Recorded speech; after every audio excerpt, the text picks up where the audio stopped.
sana geenya kan Oromiyaan quban qabne bakka hundatti diriirsanii Oromiyaa keessatti uummata keenya gidirsaa jiran jechuudha. Kana maaltu duuban jira yoo jennu immoo bara dabree mootummaan TPLF haala sanaan lafa Oromoo dhiphisuu, lakkoofsa uummata Oromoo xiqqeessuu, uummata kana akka biizii ta'ee gidirfamee waa'ee mootummaa kana akka hin yaadne godhuuf uummattoota ollaa jiru kana hundumaayyuu itti afeeree invite godhee lafa banaa jiru Oromoon kaleessa irra tiffatu, irra qotatu, bifa godaantaatiin fide dhufanii akka qubatan, bifa baqataatiin dhufanii akka qubatan goosifanii diimoogiraafii naannoo sanaa guutuu jijjiiranii uummata kaleessa yeroo nuti beeknu lakkoofsan nama 100 hin caalletu har'a namoota 100 lakkaa'amu naannoo sanarratti argamaa jechuudha. Lakkoofsa uummata naannoo sanaa akka caaluuf bara dhufaa dabraa irratti dalagamaa jira. Ammas isa yeroo ammaa kanallee dalagamaa jira jechuudha. Akkasuma caasaa mootummaa giddugaleessaa mootummaa federaalaa keessa bakka bu'oonni mootummaa naannoo shaniitirraa achi jiran cuftinuu kallattii dalaganiin caasaa keessa jiran sana keessatti halkanii guyyaa waa'ee kanarratti hojjetu, diinagdee jiru naannoo sanarratti baasu. Waan isin ajaa'ibu amma lafa tiffatteen Oromoo fi Sumaalee waliin dur lafa tiffatu lafa gara isaanii aanu dur bishaan lagni yaa'uun jiru. Haroollee aadan hin qotatan isaan harooyyuu hin qaban. Haroo kan qotu uummata Oromooti. Eelallee kan qotu uummata Oromoo ture. Kan uummanni Oromoo qote kanatti fayyadamu turan. Aadaanillee duraan akkas ture jechuudha. Amma immoo yeroo ammaa kana haroo ammayyaa kan qotu isaanii, bishaan boomban kan baasu isaanii, kiiloomeetira tokko yoo deemte lafa tiffatteen isaanii jiru irratti bishaan kiiloomeetira bilookiidhaan jira jechuudha. Hagana takka mootummaa yeroo ammaa jiru kuni haala misooma bu'uuraalee xixiqqoo uummanni tajamuyyuu kan naannoo sanaa hagas takka deemee kan naannoo Oromiyaa waan gaafa bara Haayila Sillaaseetii gadi yeroo ammaa kana haalli yeroo naannoo sanatti jiru yeroo ijoollee beenu yeroo daa'imummaan argitee beenu fi haalli yeroo ammaa jiru baay'ee addaan fagoodha jechuudha. Karaan makiinaa biyya tokko addunyaa kana keessatti magaalaa gurguddaarraa gara magaalaa xixiqqaatti gadi bal'ata.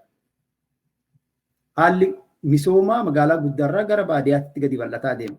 Amma kasin ajaa'ibu jalarraa karaa Sumaaliyaatirraa ol dhufee haga daangaa Oromiyaatitti dhufee karaan ispaaltii zigzaaga ta'ee gaaraa fi laga bu'aa cehii lafa rakkisaa hunda keessatti tolfame gireedarii walakkeessa Oromiyaa naannoon Oromoo qabdu kana keessatti hin argamnetu naannoo daangaalee karaan hin jirre kana keessatti yeroo ammaa argama.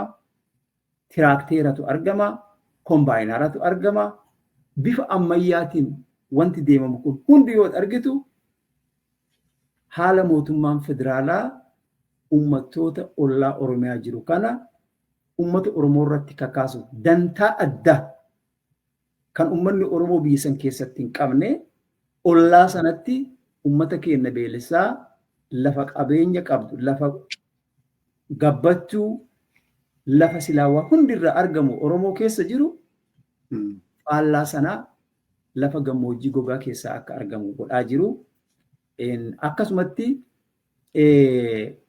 caasaan mootummaa naannoo Oromiyaa rakkoolee deemu kana babal'ifannaa bulchiinsaa kan caasaa kan argitee naannoo Oromiyaa keessatti dagaagfamu kana haaraa hundeeffamu kana aanaa fi godina jechuun lafa namarraa hin qabne irratti lafa namni argitee qubsumarraa hin qabne irratti lafa namni irratti horsiisaa hin jirre irratti namni fidee lafa nama biraa irratti yeroo hojjetu cal'isuun waan kana akka rakkoon tokko hin jirretti akka caasaan jaraa babal'attu kenna yoo gaafate immoo akka gaafatamu akka dararamu akka waan gaafate kana itti hidhaa seenu inumaayyuu seelii diinaa jedhanii akka isa gidirsanii fi rakkisaniitu deemaa jira jechuudha.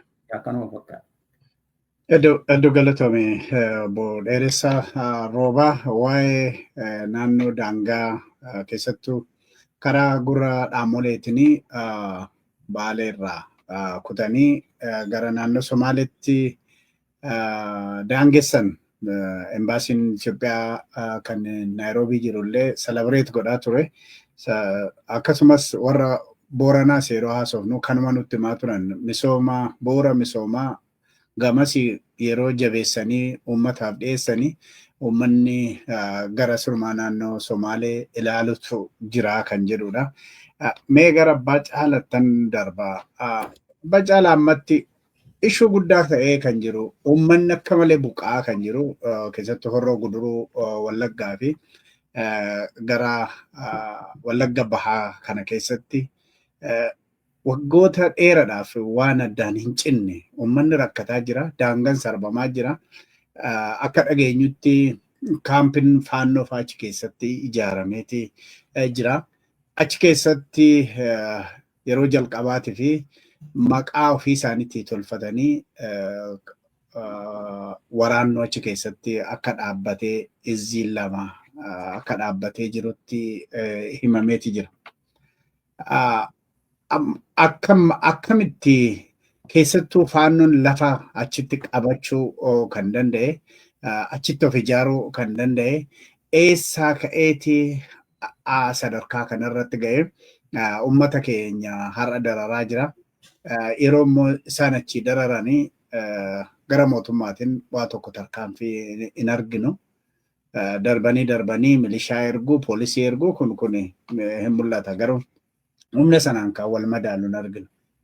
Ka'umsi isaa eessaa ka'ee sadarkaa kanarra ga'e Abbaa Caalataa kana dura sirri deddeebite yeroo kaafamee nan dhagaa. Eessaa ka'eeti hubannoodhaaf mee sirriitti gadi deebi'e sirriitti lafa qabachiisaa nutti himu. Wanni kun duuba yeroo deebinu bara dargiin safaraa jedhee uummata gara kaabaa irraatii Tigraay, Walloo, Amaara irraatii buqqisee fidee Oromiyaa keessa qubbachiise irraa jalqabaa jechuudha. Walloo yookaan warra Tigraay Amaarota buqqisee dargiin fidee haa qubbachiisu malee akeeki siyaasaa keessatti hin hojjetamne. Safaariidhaa dhufee qubate uummatuma keenya iyyuu ammoo kan waan qabuun itti dirmatee kan gadi dhaabe isaanuma qubachiise kan jiraachise uummata Oromooti. Walumaan immoo nagaan jiraatan bara dargii keessatti yoo ta'e lolli isaan gidduutti hin turre. Oromoodhaa fi warra Safaarii gidduutti hin turre. As dhufee garuu bara wayyaanee keessattuu qubattoota anama qubattoota jaardagaa jaartee gara eebichaa jedhanii bara dargii keessa naannoo sana ni hin beeka. Dhufanii qubatanii qotatu gabaa uummata keenya wajjin oolu walitti isaan gidduu walitti bu'iinsi lolli isaan gidduu uummata keenyaa fi isaan gidduu hin turre. Garuu as dhufee bara wayyaanee keessattuu bara Taammiraat Laayinee irraa kaasee warra qubattoota akkasitti dhufanii Oromiyaa keessattuu naannoo Guttin, naannoo Giddaa Kiiramuu, naannoo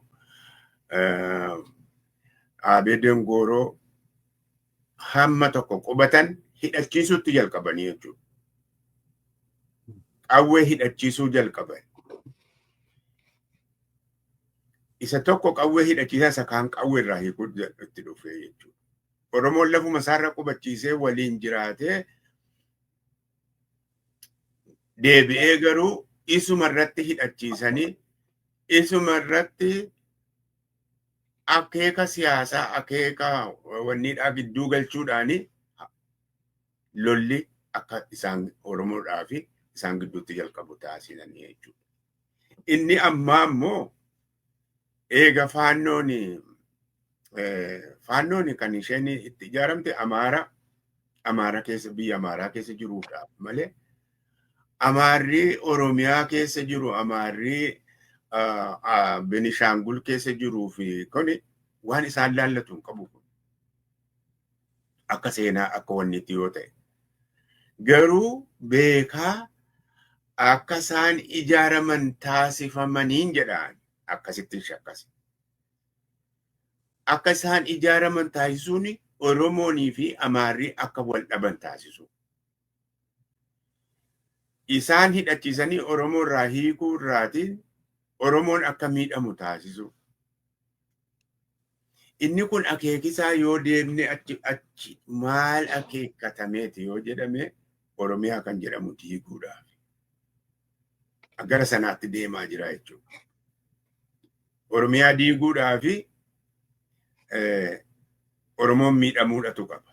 Lafti isaa irraa fudhatamuutu qaba.